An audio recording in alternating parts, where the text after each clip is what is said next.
Air इंडियाचे Boeing 787 Dreamliner विमान अहमदाबादमध्ये कोसळले। त्यात गुजरातचे माजी मुख्यमंत्री विजय रुपाणी यांच्यासह 242 प्रवासी होते। प्रवाशांमध्ये 53 ब्रिटिश, 7 पोर्तुगीज आणि 1 कॅनडियन नागरिक होता। अपघात स्थळावरून आतापर्यंत 100 मृतदेह बाहेर काढण्यात आले आहेत। एअर इंडियाचे विमान क्रमांक AI-171 गुरुवारी दुपारी 1:38 उड्डाण केले।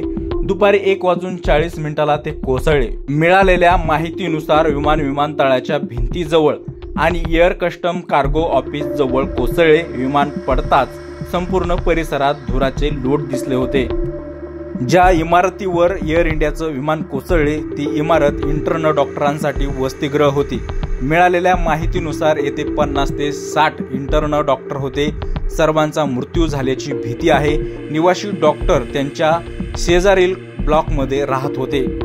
प्रवासी विमानामध्ये 242 प्रवासी आणि कर्मचारी होते। त्यापैकी 169 भारतीय नागरिक, 53 ब्रिटिश नागरिक, 1 कॅनडियन नागरिक आणि 7 पोर्तुगीज नागरिक आहेत।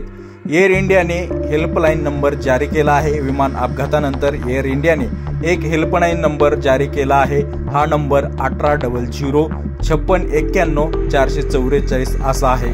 या घटनेनं संपूर्ण देशभरामध्ये खळबळ उडाली आहे।